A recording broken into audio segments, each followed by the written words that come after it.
sabihin mo nga sa akin, kaya mo ba talagang panindigan yan si Lucy? Pare, ito lang kasi yung naisip kong paraan para hindi ako hiwalayan ni Jacob at Belinda. Teka lang ha. Mabalik ako. Uy! Hello? Oh. Ano? Oh, sige, pupunta ako dyan. Si Jacob tumawag. Si Tita Irene doon nakasidente. Papunta na doon sila Belinda at saka sila Tito Ted. Paano yan? Pupunta na ako doon, mauna na ako. Teka. Sama ako. Pero paano si Lucy?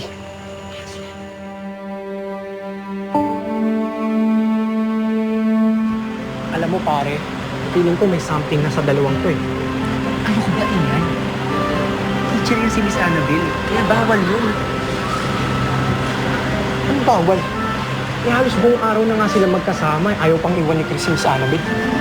Kasi nga, hulog din siya ni Miss Annabelle, di ba? Alam mo pare, maniwala akong volunteer ni Miss Annabelle yan. To, alam mo ba, tinanong ko si Chris kanina kung may gusto siya kay Miss Annabelle. Hindi nga nag-deny eh. Oo. Mami ka na. May gusto ko ba kay Miss Annabelle, no? Alam mo, magsalita ka na eh. Kasi halata ka na naman namin ni Ian eh. Alam nyo kayong dalawa tumigil kayo. May girlfriend ako, okay? Tsaka teacher kaya yun. Eh pare, hindi mo naman sinagot yung tanong namin. Oo nga. Tsaka, basta naman kayo ni Aya, parang hindi naman kayo mag-on. Ano pare, umamin ka na. May gusto ko kay Miss Annabelle. May gusto siya kay Miss Annabelle, no? Oo, may gusto siya kay Miss Annabelle. May gusto ko kay Miss Annabelle. Ano yun? Sino yung may gusto kay Miss Annabelle? Pare, isang sorry lang naman kasi yan eh. Saka sabayan naman rin bigyan ng vegetable salad yan. Sigurado ako magkakaayos ulit kayo niya ni Aya. Alam mo pare, ilang beses na ako nagsusorry sa kanya. Ako lagi eh. Ako lagi. So yung problema namin kay Chris, ang tagal-tagal na nun eh. Hanggang ngayon, hindi pa rin niya ako napapatawad. Alam mo bro, tama lang naman yung ginawa mong mag-walkout eh. Have some pride bro. Nako, pride? Eh, ang dami kayang relationship na sisira dyan. Dapat kasi, meron tayong humility, understanding, at saka compromise sa both parties. And being the gentleman that we are, it should start from us. Eh, ginampanan naman ng tama ni Chris yun eh. Kaso lang, ina-under siya ni Aya. Pero alam mo bro, bakit di mo pag-isipang mabuti?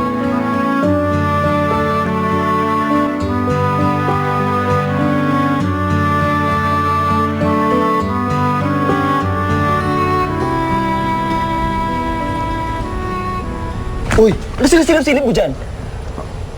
Gusto ko lang sana malaman kung sino yung nakabunot kay Belle. Bakit? Makikipag-swap sana ako eh.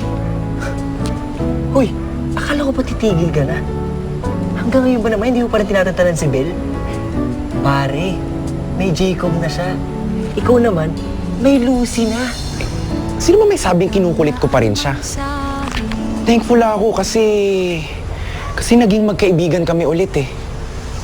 Sino naman oh?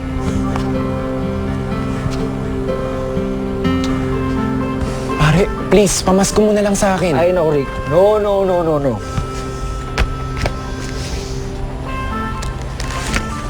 O, sige na nga. So, pumapayag ka na? Malamang. Eh, kasi naaawa naman kasi nasubaybayan ko yung pinagagagawa mo kay Belle noon. Salamat, pare! Ini baka may makakita sa atin, mahuli pa tayo. Tingin.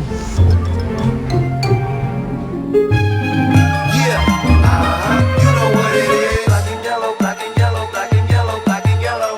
Yeah, you know what it is. Black and yellow, black and yellow, black and yellow, black and yellow. Yeah, you know what it is. Everything I do it big. Yeah, screaming that's not when I pulled off the lot.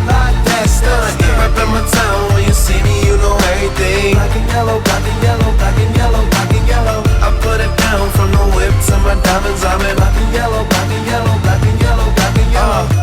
Black stripe, yellow paint. I hear they scared of it, but them pros ain't. Soon as I hit the club, look at them.